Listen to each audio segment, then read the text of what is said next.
Star League members Aaron and Brent reporting for duty. Next on the Atari ST Show.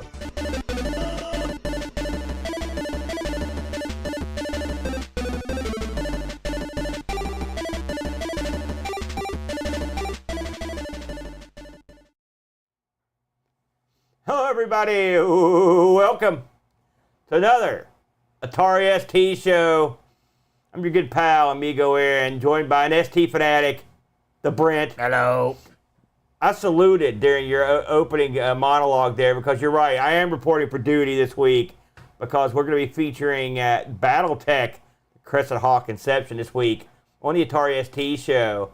You know, before we get into the game proper, we've been talking this morning about BattleTech and Mech Warrior. Yes. We both are fans, or were fans back in the day, of the original pen and paper strategy and role-playing games. Much more of the strategy game than role-playing. I didn't do much of that. Do you remember when what was your first experience with like just giant mechs in general? Well, I mean, I played just, deathmatch BattleTech way back. I would have been like 12, and Darren Smith introduced me to the game. Yeah. And we would have X amount of tonnage we could spend between 1 or 2 mechs. Yeah. And all the old world weapons, and we had a really good time with it. As on just giant mechs in general, I don't know, man. Like, what an odd question. Well, if you take it back, I'm trying to think back to the first time I saw giant mechs do better. But I think Darren also. Darren was a good buddy of ours. I still talk to Darren, but he same thing. He picked this up early. Yeah. Early on. Yeah. BattleTech, and I was like, man, I'm into this. And one of the things that made the pen and paper strategy game so unique is the way that you move, the way that you take damage. You actually, when you print out character sheets for this thing, it had a picture of a mech, and the character sheets were specified specifically for the type of mech you've got. So you would print out one that would have the exact number of hits you could take in your arms and legs, and where all your critical structure was. And it was neat when you got hit. You could mark these off. And the way the damage is done is very clever. Yeah. And I remember, for example, this happened to Darren playing a game this one time where my buddy was driving. I think it was like a Hunchback, and a Hunchback had this big cannon on it, and it was the very first round, and he took a pot shot at a guy and rolled just exactly the perfect rolls and blew the guy's head off and killed him in one round. And then the salvage was off the charts for that one because it was all intact. Yeah. Yeah. So I mean, it was rare that would happen. But this game was so popular amongst my friends that we would get together for these day-long mega battles. Yeah. You almost had to. And I remember playing at a guy's house one time with this. He had this huge table, and we had pairs of people that were paired off, and we probably had 10 people there on this big table. And I mean, that game went so long that I just gave up. I was just like, I got to go home. I mean, it went on forever, and there's precedent to this because war games in like the 60s and 70s, some people would sit down and play these massive war games that would go on for weeks. Yeah. You just wouldn't touch the pieces. BattleTech's not that bad, but it can be. And we were talking earlier, eventually, when you started the game, the mechs were more simplistic. They had less abilities and were slower. They had less structure. But as the game evolved, and you went from what they call the inter-clan mechs, or the inter-sphere mechs, to the clan mechs, the mechs got more powerful. They got more abilities, more weapons, specifically more weapons. The ability to fire more weapons more often and were faster. And when you get to that point, you got to the point where it was a tipping point for me, where it made it too complex and too slow. It took forever. If one guy fired 10 weapons, it took forever to go through because you have to fire out each the one. missiles. Yeah. So it got old after a while. But I do love this game, and we've also played the video games. Including this game. But Mech Warrior 1 and 2 were amongst our favorite. I've played all the MechWarrior games, I think, and I've liked them all to a certain degree. This is one of the first games that I played in group online. It was MechWarrior 3 Mercs. I think that was the one where I would get my buddies and me would all hook up on the internet and play together. It was a lot of fun to do that. So that was a lot of fun. So I've got a rich history with the old mechs. And we were also talking about the movie Robot Jocks, the only accurate depiction of mech on mech action. Don't see the sequel, by the way. But it's funny, mechs haven't done all that well in film. Like, I haven't seen too many where I was like, oh, this is an accurate portrayal. Okay. Yeah. I was going to say, I don't know, man. Japan is like robot crazy. That's true. And then I know they've got a BattleTech cartoon, which I've never seen. Have you ever seen it? No, I don't think so. So, yeah, but there's a Japanese flair to the game in terms of the animation in it, but really, this game BattleTech is not Japanese. It is the American take on Robotech. Right, absolutely. Yeah. Now, you haven't played MechWarrior for a while, or BattleTech. Should we get a game up here soon, have a big massive table full? I'd be okay with that. Yeah, we just got to have to find the time. Well, no, you have to find a place. You could even, if you wanted to do it online, there are options outside of a structured environment. I'm talking like Tabletop Simulator. You could do a lot with that. I hadn't thought about that, yeah. But this is something I enjoy playing, and I would happily sink 4 to 6 hours into playing a game. Would you heat sink that many hours in? Oh yeah. Now, just strap a couple of air conditioners to it. Yeah, we'd have to have a heat sink. One last thing this was the first games I played where you required miniatures. Now the set came with some nice little plastic mechs. But eventually, everyone was buying their own. Did you buy mechs for your games? I know I never bought any. I had a couple gifted to me. Yeah. Since torso twisting is so important in this game, you almost have to have something that has at least that joint in it at the hips where you can show where your torso twisted, or have the rings. I've never saw one that actually you could twist torso. We just would turn the whole figure. Well, yeah, but then it looks like you're walking that way. Right, but I'm just saying, I never had one that twisted. Yeah, there's two ways of doing it. You could put rings under your mech. That one arrow is your facing, one arrow is your twist. Oh, that's a good idea. Or you can get miniatures that actually have the plastic. They're not the pewter ones. Oh, I see. That you can actually twist at the hips. Have you ever painted miniatures? Or even attempted it? I mean, no. I haven't either. Not with any serious try quality. That's a level of nerdery that even I didn't. I didn't cross that threshold of geekery. No, I don't have the artistry for it. Well, that too. Yeah, that helps. Well, you can blame whatever you want. I'm blaming geekery. Let's get into this thing.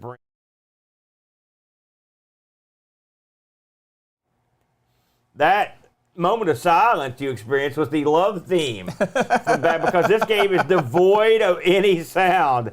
I mean, that's not true. It's devoid of any music. It is music free in a big way.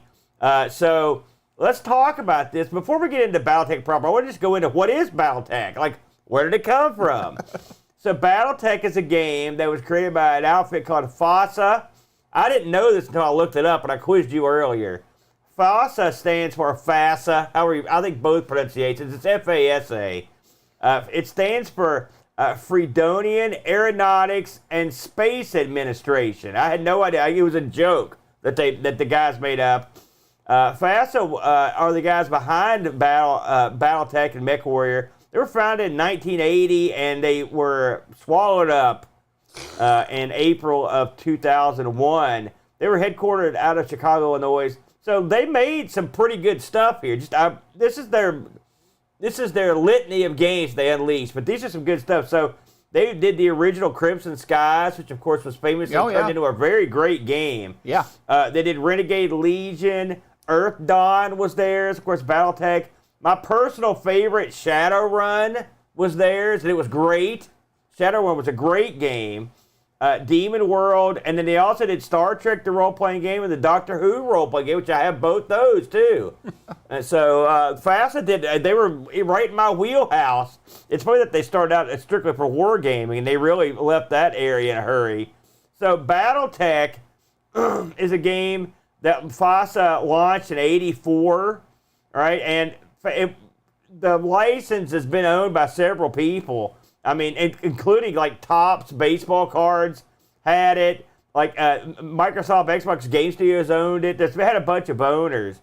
And so, like we mentioned earlier, BattleTech is a game where you basically fight robots, actually not really robots, they're people in suits that are fought on a grid map, in real life, in real time with humans at a table with a map and some pencils and stuff. And these games would go on for X amount of time. And eventually, when MechWarrior came out, they really kind of added a lot more of the role-playing elements to the game. To try to summarize what the BattleTech universe feature, a universe that's pretty much dominated by militaries, and basically family warfare, clan warfare, that they constantly battle in a never-ending struggle to hold property and have position, and most of the families in this are using different various mechs and they came from a technology that was pretty much lost, right? You were talking about that. You want to get into that a little bit? Well, Star Force was the civilization before what is known in MechWarrior, and they had all these, extraordinary technologies and parts and stuff, and went away mysteriously. Yeah. From what I know of the lore, the loss of Star Force, and Star Force isn't a group or a set of people. It was kind of the everything. Yeah. I don't know the lore of what actually ended up happening to them. I think they kept it sort of a mystery on purpose. Yeah. But yeah, that's sort of the before times. And now, and like I mentioned earlier, I like the lore, Star League. Sorry. The lore in this is not necessarily my bag. I was mostly in it for the kicks. You know what I mean? And one of the things that FASA did, and this was clever. Of course, you got your box set. If you're watching at home, we've got one of the newer versions of the box set sitting here. But they would release these clan books, and the clan books would be these thick books that would have just tons of mechs in it you could add to your game, Yeah. And they released a bunch of these. They sold like hotcakes, and we always grabbed them, because that means you could add different mechs to your game. It was a lot of fun. It was a very clever way to sell things. But the lore was also quite popular, yes. In all honesty. It got over. And they used the lore heavily in the novels and in the other games. And it's heavily involved in this game, too. So, by the way, here's a little tidbit I found out. Get this. Originally, this game was not going to be called BattleTech. It was going to be called Battle Droids, right? So why do you think they couldn't call it Battle Droids? I'm going to guess Star Wars. George Lucas and Lucasfilm claimed the rights to the term droid. Did you know that? Was droid not a word until they made it up? It's hard to tell. I mean, that blows my mind that that could happen. That's crazy. So, to be fair, BattleTech way better than Battle Droid. Yeah. So, now we're going to get into the game proper this week on the ST. BattleTech, Crescent Hawk's Inception. This is a game that was released in '88. It was developed by Westwood Studios. Westwood Studios did a lot of stuff, and they did bigger stuff than they did on the ST. On the ST, they did Hillspar, which is probably the crappiest of the D&D games in that era. Mickey's Runaway Zoo, Fantasy 3, Question 2, Road War 2000, that sounds pretty good. Super Cycle, World Games, the Temple of Apshah Trilogy, and Road War Europa. But they also were responsible on other machines for doing Dune, Eye of the Beholder. So these guys were like, you don't think of Westwood as being like a big studio, but they were. They were creating some pretty good stuff. They were huge, yeah. This was published by Infocom. So Infocom was all up in the area of Westwood on this, what I read, and had a lot of. They had a vision when they got Westwood in. The vision. This is sort of like Infocom's shaky first steps into getting out of the graphical text adventure and moving into something a little bit different. But you can see the tendrils of Infocom all over this. Yeah. But in a good way. For better and worse. Yeah, but we'll get into it. Of course, if you're Infocom, well known for all their text adventures, the Zorks and all that sort of thing. They were around forever. It's funny, none of these companies are around anymore. It's kind of sad, but at the time, these would have been two powerhouse companies, Westwood Studios and Infocom. This controls with the mouse or keyboard, so you put your joystick down. And, of course, they licensed this over. The programmers on this really didn't have a ton of experience in this. I was surprised. But they had worked with Westwood before. Programmer Lewis Castle. He worked on Goofy's Railroad Express. Sounds pretty good. Donald's Alphabet Magic. The other programmer was Barry Green. He worked on Fraction Action. You see I know it's weird, isn't it? The graphic artist, Joseph Hewitt, he actually did some real games. Adventures of Sinbad, Aesop's Fables, Hills Far, Magical Myths. And Michael Goldberg did nothing. This is the only game he was credited for. Maureen Starkey had worked on Fraction Action, and the game design proper was Michael Goldberg. This originally sold in the UK for £24, 99p. So there you go, and was released on the Amiga, Apple II, C64, and DOS. And from what I can tell, from what I read, the Atari ST was the lead version of this. So really? Yeah, I was kind of surprised by that because the Amiga, the other version, a couple of them came out in '89. So this one came out earlier. What is BattleTech, the Crescent Hawks Inception? You take on the role of Jason Youngblood, who is a young up-and-comer. And not a vampire. Not a vampire. Youngblood! No singing. But he's stationed in Pacifica, and in the Loran Commonwealth. It's where you start the game.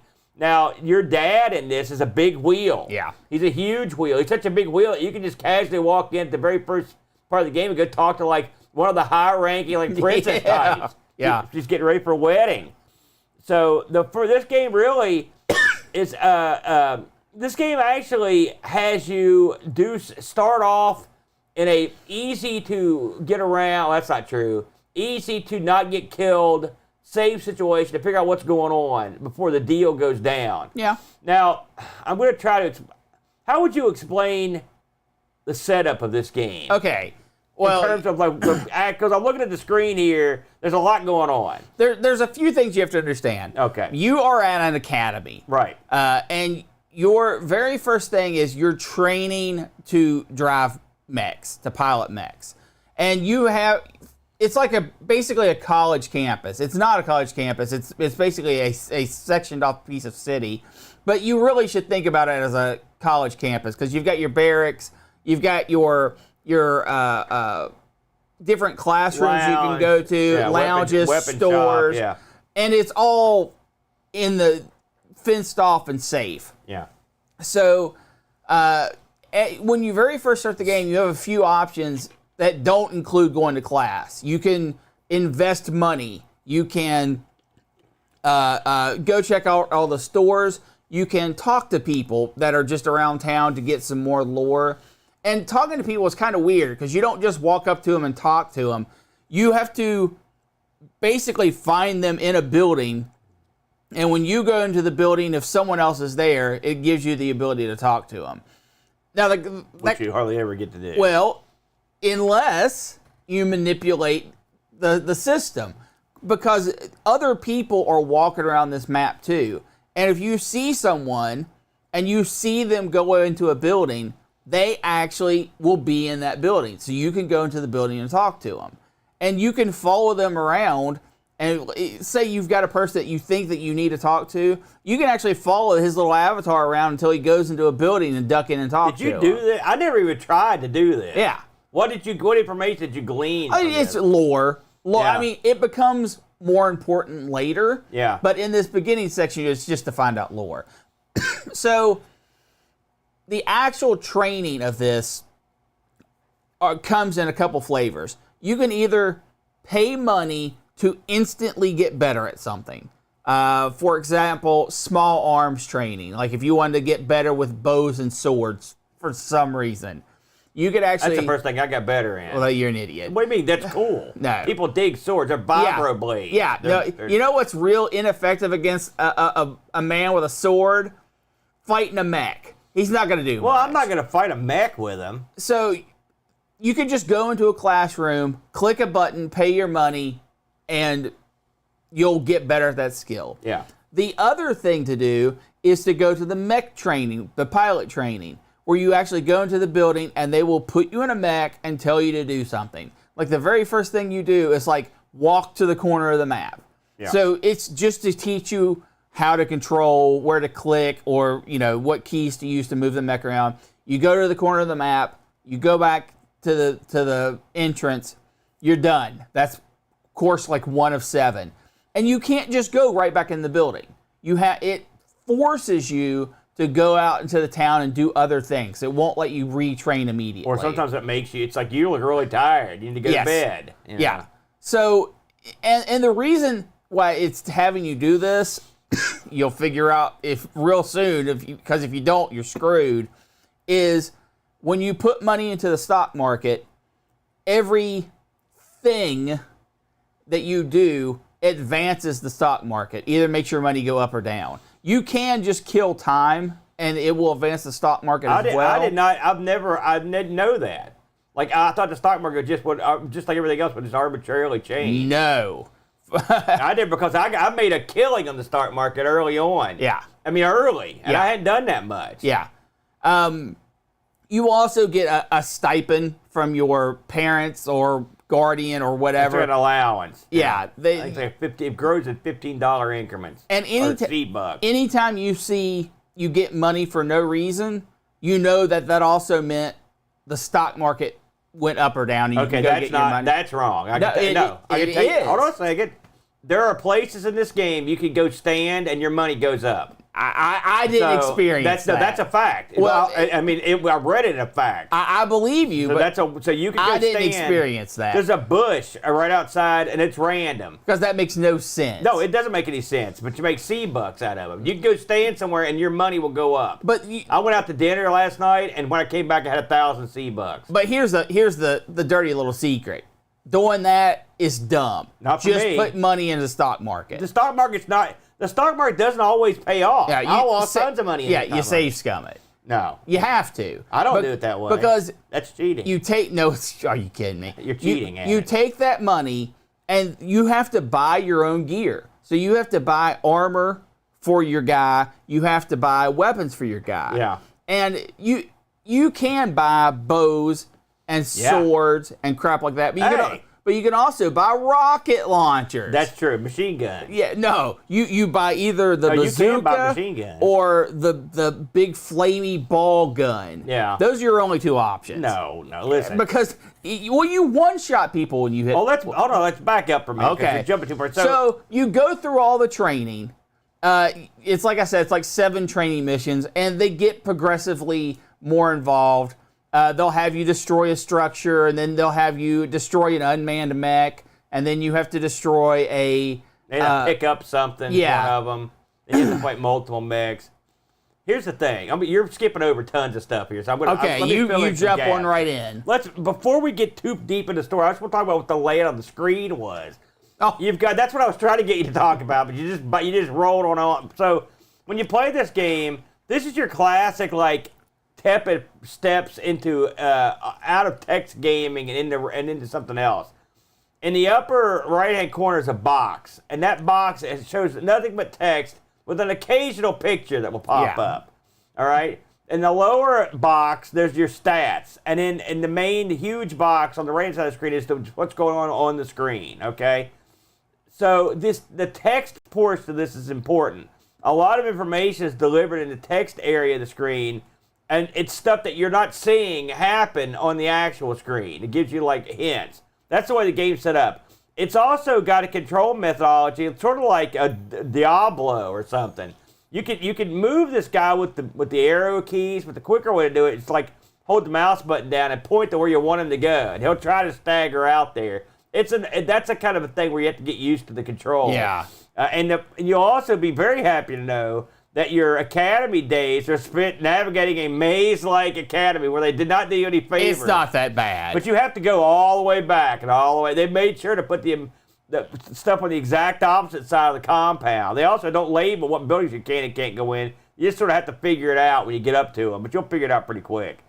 When Brent was mentioning that you could pay. Basically, this is an academy where they do you no favors.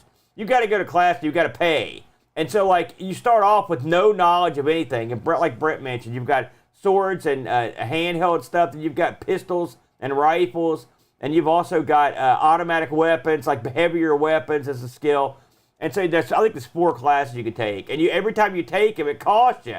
I think the first class is like 50 bucks, 85 50 bucks. and then 75. Then 200, yeah. then 325, and then 500. So you're like, my God, how am I going to get this much money? Because even with my C-bill trick, where you just find a place to stand and you just accumulate wealth, I mean, you could leave for like a week if you wanted to get all that money, and nothing would happen.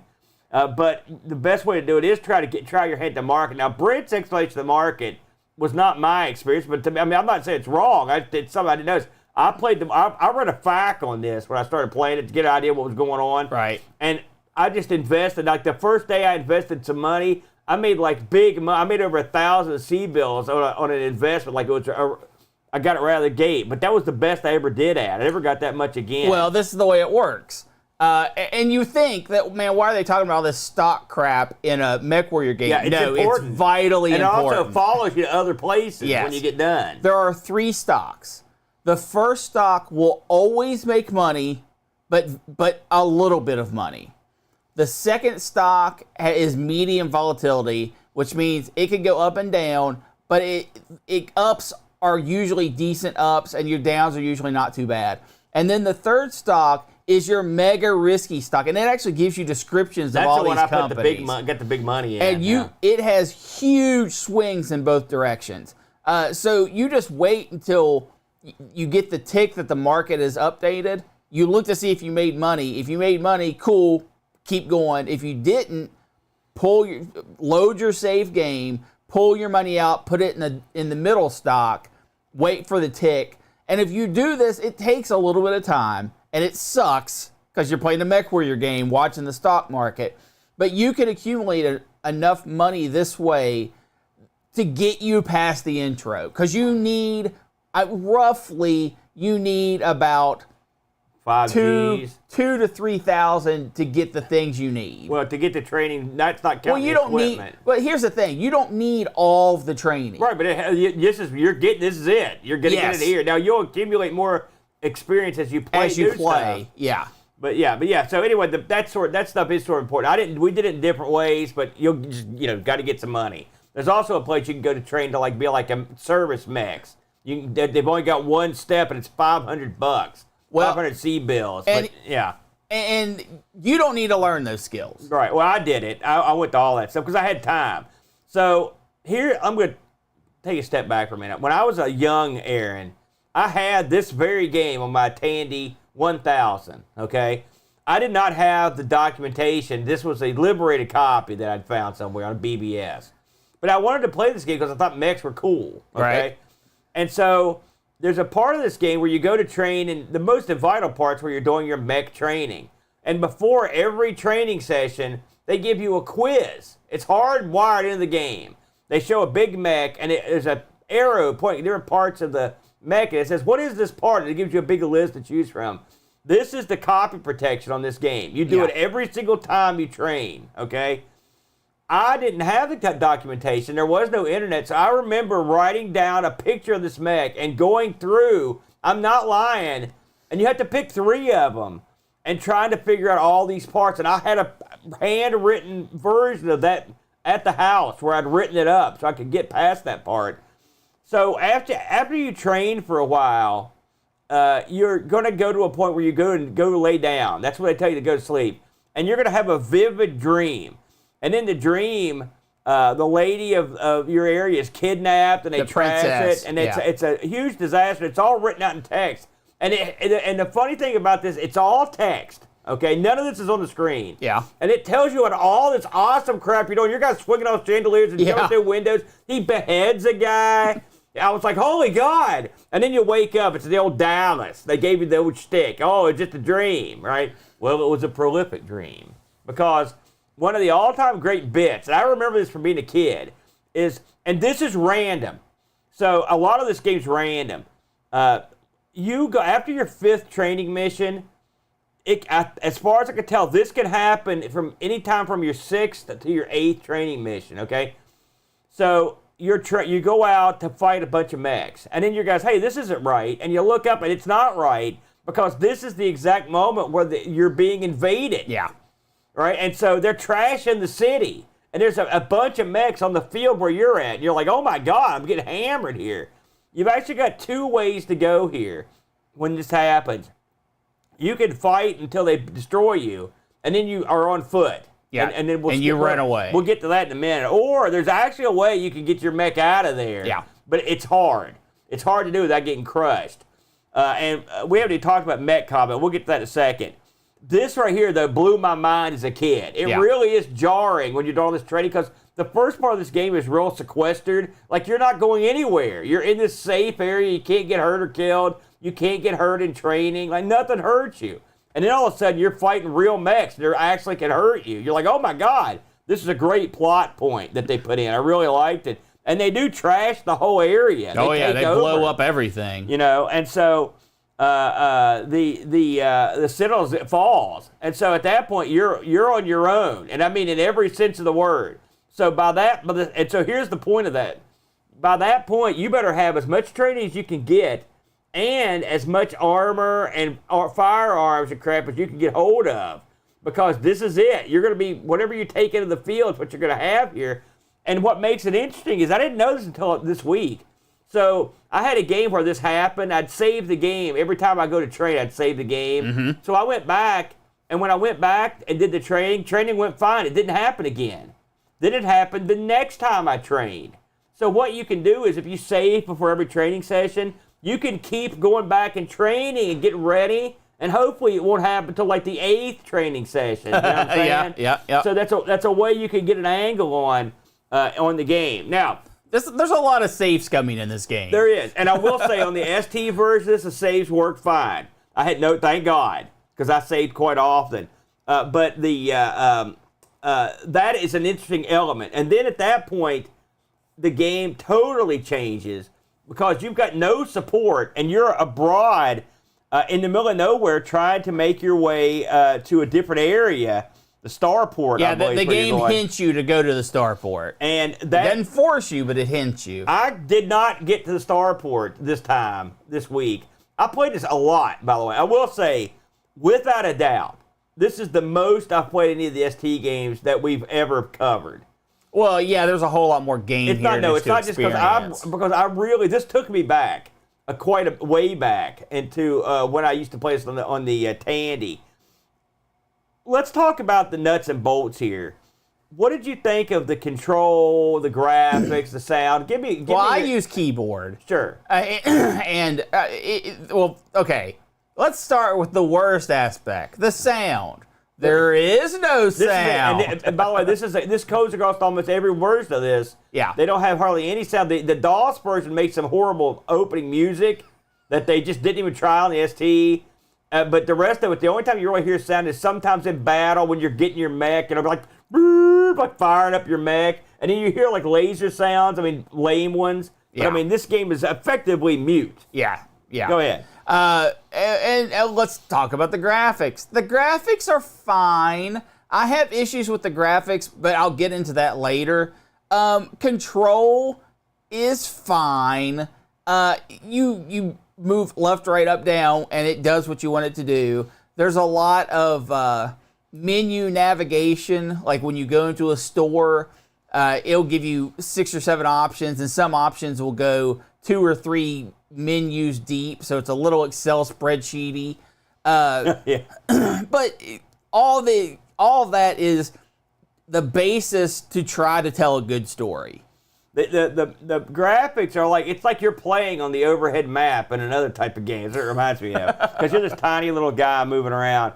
At the time, I thought the graphics were really good. I remember I was like, man, look at that. And the laser fence and stuff looked cool.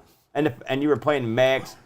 As you move through this game, you're going to be in control of a bunch of people. You get up to 4 people. You can get a team of 5. It's a 5, Mm-hmm. and so you're going to have the side of this thing is going to be filled with stats and names, and you're going to be in control of these mechs. And what this game, when they made this game, I was reading about this. They actually went by actual BattleTech gaming rules for the combat, for example. And the combat's sort of like what brings people to the dance here.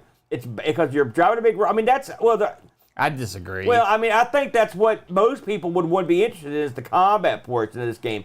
When you're riding these mechs, you get like, I'll give them credit. They did not phone in the combat on this, but they made it so you can do, you can make it easier on yourself or make it harder on yourself. But the easier on yourself is with a butt. When you get to in the combat proper, the movements of changes to like you're in a turn-based movement where you're moving. You know your mech's movement. You stretch out arrows to how far you're going to go. Then you can go through. You can look at your mech's allotment of weapons.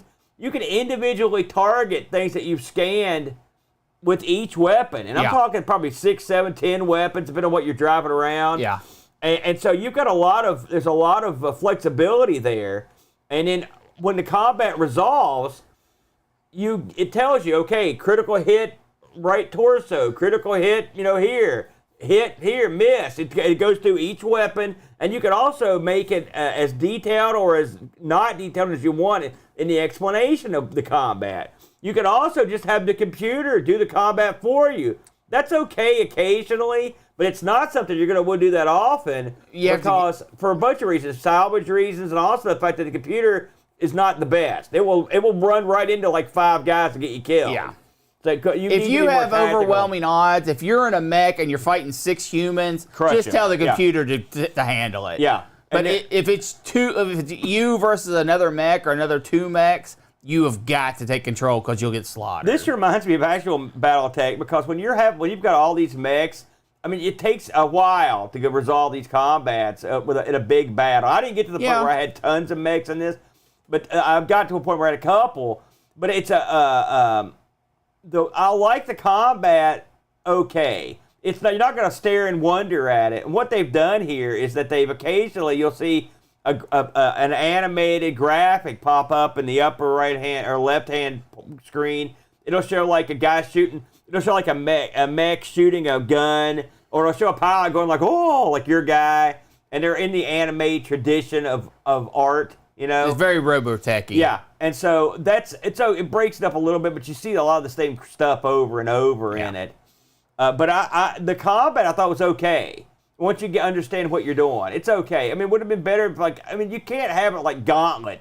No, you've got to have some sort of turn-based combat to make it more appropriate for the game. There is no on-screen grid, and this game plays better on a grid. But it's funny because when you actually extend your movement counter, it has segments but I mean, you're right. You can't unless you have that extended. You don't have any idea how it's. So you have to have it. But I mean, really, that would have taken the aesthetics of the playfield out if they'd made a grid. It would have. So I can understand why they made the choice to do this.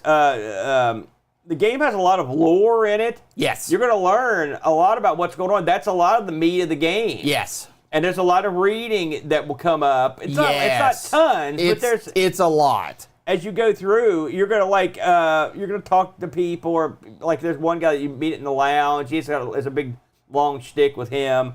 It's okay if you're into the lore. It makes it more fun. And I will say, it sort of absorbs you in a little bit to the game. The campus feels like sort of like a campus. I mean, you do see people walking around and stuff. It's weird that you have to pay per class out of your own pocket. That's weird, especially since you're supposed to be a big deal. But it's still, that part was good. But once you get out of the academy, that's when the deal goes down. That's when it's a lot more like a game. Right, and the actual overall game that you're trying to play is you are basically reforming the Crescent Hawks, which is a secret organization of your house that kind of does covert-y things. So you have to, first of all, you have to find your other team members, and you do this by talking to people in town, and people can be spies. All right. Like, you can actually take people into your party, have them in your party list that are like, I don't know, I don't trust this guy much. And you'll get into battles, and it'll be like, the bad guys aren't shooting at, like, Cousin Bob over there. Yeah. So you'll confront Cousin Bob, and Cousin Bob will end up being a spy, and your teammates will just kill him. Boom! And so you have to go find your actual teammates. The map in this is huge. Yeah. It is huge. There's not a lot going on, but it's a huge map. It's a lot of, and there's a lot of random. Everything's random in a lot of ways, but it's like just when you're walking, when you're going up to start, but there's a ton of just random encounter. That's pretty much all it is. Yes. So after you form your team, the next quest that you have to do is make sure the princess is safe, I think. I didn't get anywhere near that. You got further than I did. So I looked ahead. I watched a full playthrough of this after I got done playing it. I didn't want to ruin it. I'm sad. Well, I might get back. Prepare to get ruined. Oh. And then the final thing that you need to do is find the Star Force's hidden cache that's on the island that has all the mega weapons, and that you call in your clan or your house and say, "Hey, come get this crap. It's awesome." That's the game. I'm pretty sure your house Steiner. We think we got that right. Now, Aaron, are you ready for me to drop a little bit of a hammer on this game? I guess. Okay.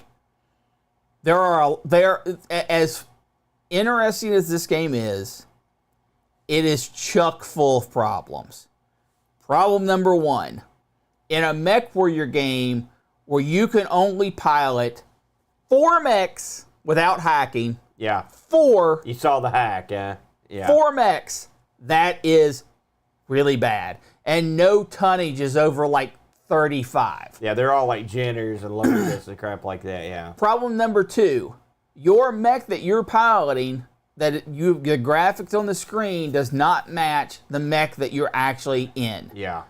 Some do, most don't. There's only 2 different graphics for what mechs can appear on the screen. Yeah. That's bad. Yeah, and it's puzzling too. Thing 3, you cannot customize your mech. Now you can go and upgrade your mechs, but the upgrades are predetermined and you have no control or say. It's either, yes, I want this upgrade, here's my money, or no, I don't want this upgrade. And now the upgrade does do things like take off jump jets and put on extra weapons or swap weapons. All of that's good. But you have no actual control over what you put on your machine. Problem number 4 or 5, I can't remember what I'm up to. The weapons in this are incredibly limited. And it's partly because you're limited to the tonnage you have on your mech, and partly because there just aren't a lot of weapons in the game. You're not going to put a Gauss rifle in a loader. You have small, medium, large lasers. You have short-range missile 2 and short-range missile 4, machine guns, and 1 mech that you could hack into the game, or the police basically has an AC-10, or it might be an AC-20. Yeah. Okay? That is really bad for a mech warrior game. You know, an AC-20 in this game, you'd be the King Dog. You are. Yeah. So that's really bad. The last third of this game, and you definitely didn't see this unless you watched the footage. No, I absolutely didn't get that The far. last third of this game, when you are uncovering the cache, is, first of all, completely on foot in a cavern where there are no enemies, and it is a literal maze puzzle. Yeah, I found a map. And how bad is a maze puzzle is this? You have 3 key cards, 3 key card colors, and there are like 40 terminals for each color, and you have to find the terminal, and you get one, like, let's say you have yellow terminal 13 on your card, blue terminal 7, and red terminal 8, and you go up to a door, and you try it into the door, and it says, your yellow key's right, but your blue and red are wrong. You have to find a new terminal to go to, switch it all up, and then go back. And there's like 15 doors. Oh, man. It is not good. I have heard people talk about that, yeah. Not good. And that is the entire last half of the game. And it sets it up like you do all this stupidity. And it's, even if you know exactly what you're doing, it's hours and hours of going to terminals, getting key cards and unlocking doors. Even after hours and hours of that, it's setting up this huge battle because you're getting the Star Force technology, and it never pays it off. Your house just comes and gets the goods and takes you off planet, and that's the end of the game. Well, they were setting up for the sequel. Well, guess what? You cannot have that be the finale to your game and anyone want to play your sequel. Well, I mean, they made it, so enough people like it. I may be able to shed some light on this. Well, I'm not finished. I'm sorry, carry on. There are a few really interesting things that they did in this game that I really applaud.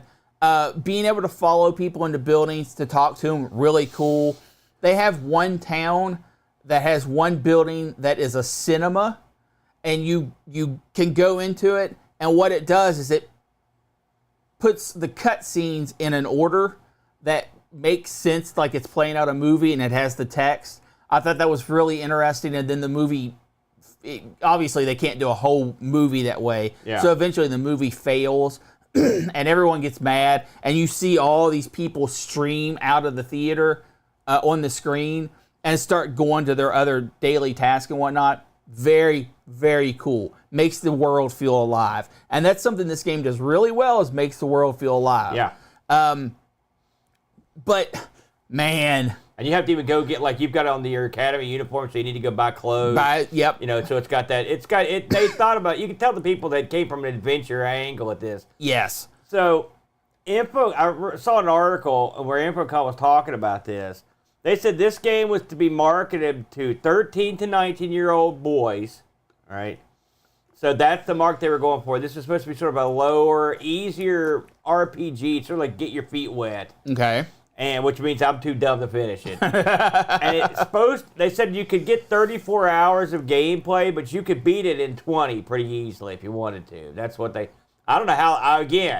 I've never gotten that far, but it's another game where you have to take time to play it. I mean, it's gonna take, but I mean, you can probably 5 game sessions. You can probably get through it. One other thing I want to mention that was really cool is. Yes, you can't. The story is played out that when the Academy gets attacked in the beginning, that your mech gets destroyed and you're on foot. But you can run away with your mech and have the mech. Yeah. Or you can go to the arena, and it even has news articles of someone else doing this. That's kind of to put the scene to your head. Yeah. You can rent a mech to go into the arena, and then blow up the arena wall and run out with their mech. I think that's really cool to give you that kind of freedom. And then once you do that, you can never go back to that town. They forbid you from going in. So crap like that, interesting aspects like that in the theater and the freedom it gives you is really, really awesome. It's just unfortunate that they forgot they're making a mech game. Yeah, well, I mean, I can understand. I mean, I think this is more story-driven, and I think the mech stuff, they probably just sort of a secondary thing. They thought this would be enough. I don't know.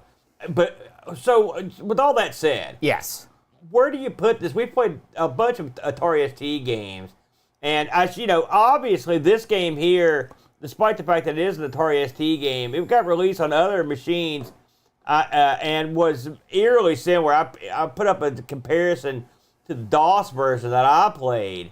But I mean, so you're not. It's like the ST has the angle in this, but from an ST perspective, from guessing, where do you rate this?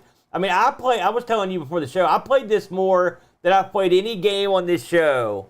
I think I played the crap out of this, and part of it was because I'd played it before, and I did remember some of the stuff that was going on. Right. And I enjoyed it. I mean, it's not a perfect game. It's in some ways it's an infuriating game. In some ways, you have to get over your annoyance of having to run around like you do at the beginning to get into the game proper. But I mean, how do you see this game? Did you enjoy yourself? Here's the thing.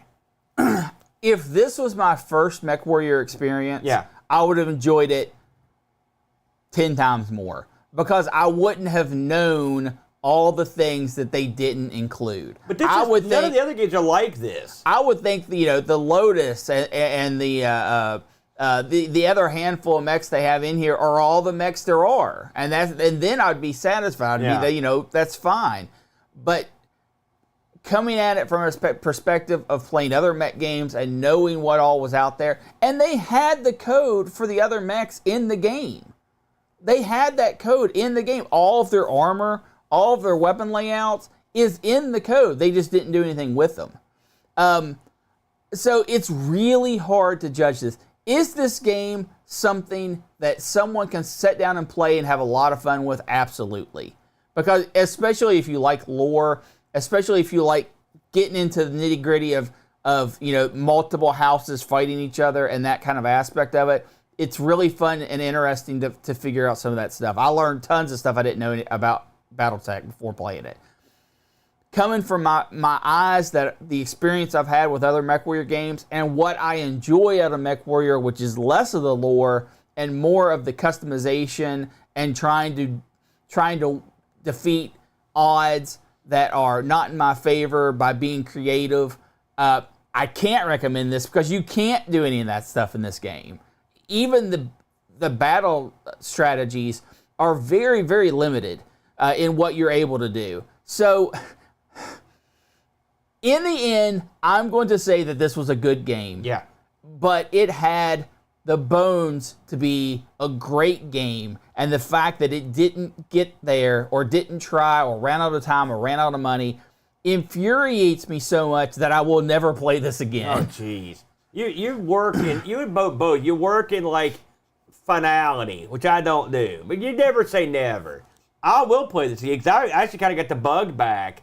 I really enjoy this game, despite its warts. You can see Infocom and Westwood, they're coming up with something here, and they're trying something different. A sequel to this is nothing like this. They got rid of the role-playing. So this is really, if you want to do some BattleTech role-playing, this is it for you. Yes. And I will say they get their money's worth. You are going to learn about the houses. You are going to learn about the battles. You're going to learn about the history. You're going to learn about the mechs. And that part's fun. You also get the tactical part. I mean, more or less, you do also get to run the team, which is fun. You'll Three mechs on your team. You'll have big battles, which is fun.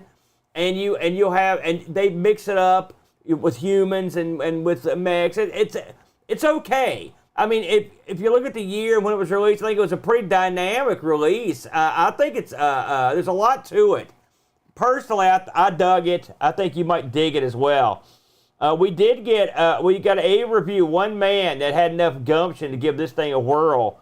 Brent, you can understand, I told Brent, I was like, I can see why this one wouldn't get a lot of action because if you just sat down to give this a whirl, like we couldn't just sit down and give this a whirl. You have to play it. You got to get in there. Yeah. I had this thing on most of the week because when I wasn't playing, I was just getting C-bucks. Save scum, it's easier. Well, listen, no, that's not the way I do it. I don't like to cheat. So we got a note here. This is a long one. I'm going to read it because this is from our good buddy Salem OK. He writes, I was aware of this game when it came out, but did not get it then. I was, however, an avid player of the BattleTech tabletop game. It was my introduction to this kind of game and has remained the only one I could get invested in the long run. During the COVID lockdown, I decided to play this game and used Thaker's guide and walkthrough because I was never a big computer RPG player and wanted to see the story unfold. I finished the game, and the last part of the game was so incredibly tedious and complex, even with the walkthrough, that I created a map to go along with it. The story feels canonical and tied to the BattleTech lore, and I was happy to see it through, although I would like to play the follow-up that came out on the PC a few years later. Now about the game itself, the graphics are poor. There's no other way around it. It would be okay on an 8-bit machine. I guess graphics were not the Infocom's focus. The gameplay itself is fine, combining the mouse and keyboard navigation. Side effects are few and far between and are adequate. The little animated title sequences are cool, but then they are few and far between and get repetitive. There are plenty of options. It feels like Infocom knew how to design an RPG and comprehensive controls for gamers of the time. The authors have managed what I consider a well-balanced mix of adventure and tabletop-style combat. The adventure feels foreign to a tabletop player, but it works well to give the combat sequences context and gravitas. Some of the adventure mechanics are weird, like the fact that you must find a spot on the map where you can earn seed bonuses by just waiting. Bam, I told you. Plays stock I would market. never have figured that out without the walkthrough. That's the same place I got it. I also have been extensively using the fast forward on my emulator to earn seat bills and move faster. I didn't think about that. This made for an acceptable gameplay by a middle-aged gamer with limited time standards. But on a stock ST with no fast forward back in 1988, I don't know if I'd be able to grind that hard to get to the adventure. The combat mechanics are pretty close to the tabletop if you leave everything manual, which is fine for a pure tactical combat game, but a bit too complex for an RPG in my opinion. The developers have thankfully set the options to automate and accelerate the combat. I really like that flexibility because you can geek out as a BattleTech player by going through and selecting all your weapons groups and targets, but you can also step away from all that if you just want to explore and progress the story. Conclusion? As a BattleTech fan, playing the game with an emulator and using fast forward, I definitely had a good time and enjoyed the combat atmosphere, good writing and story, and animated sequences. The RPG part was only okay. I don't think I'd recommend this to an RPG fan with no BattleTech knowledge today, and even less if we were back in 1988. 7 out of 10 for BattleTech fans using an emulator with fast forward. 4 out of 10 for the 1988 era non-BattleTech people on a hardware ST. Very, very thoughtful and well said, Salem. Okay, and I think that was that pretty much sums it up. The magazines at the time were sort of all over the map. I will say Atari Mania gives this a 7.9 out of 10. Atari ST Magazine gave this a 72. It's funny, they said the graphics were excellent with nice touches, but it was for younger players.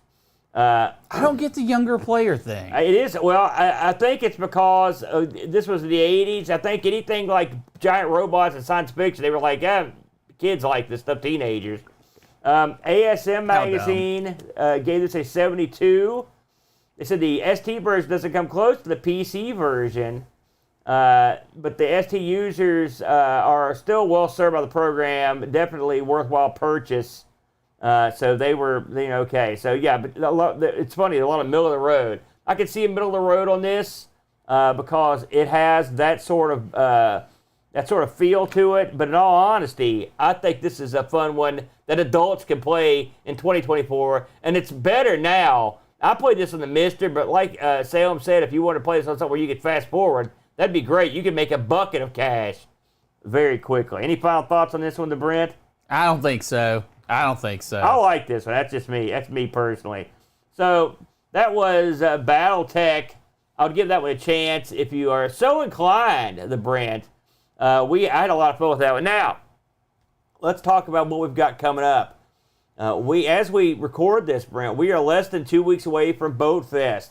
So 2 things will happen within the next week or so. Either you'll be at Boatfest and be excited for it, or you'll be watching it on stream, or you'll be happy to hear that we don't talk about it for another 8 months. So either way it goes, you're coming out ahead. We're excited about it. Yeah. Boat said it's the biggest crowd we'll ever have at Boatfest. And I'm gearing up as we speak and getting ready to go. It should be a lot of fun. Now, that won't interrupt our usual ST action. We'll be back with another ST show. Are you interested to see what we're playing, Brent? What are we playing, Aaron? Let's find out. Bam, Pirates. Now, I have given this a whirl on the Amiga back when me and Bo looked at it, but we did a terrible job with Pirates. I remember this is one of those episodes that I was like, I wish I could do this again. And by God, I'm going to get my chance. So the next time on the ST show, we'll be cranking up a little pirate action. Start playing now. Should be a lot of fun. Next week, though, Brent, we'll be coming back with a R. Sinclair show next week. And then, so our schedule gets a little weird. We should talk about this real quick. Next week, we'll be doing the ST show. It's sort of out of order. And then, of course, the week after that will be Boatfest. We'll be live from Boatfest doing ARG Presents. Once again, the Brent hasn't told me what's happening. I have no idea what he's got planned. But it's almost always something that hoses me. So I'm sure he'll get right back into the usual. And then once Boatfest, though, which will resume our usual schedule. So everything will be, we're not missing any shows. We'll be right back at it. But So we've got one more show, next week's ST Show, or next week's R. Sinclair, and then we're back at Boatfest. Should be a lot of fun. I don't think we've got anything else to talk about. You got anything off the top of your head that we need to get into? Nope. I don't think so either. So we will catch you next time around for some R. Sinclair. So until next week, make sure you play Pirates. No, play Atari all the time. Never stop.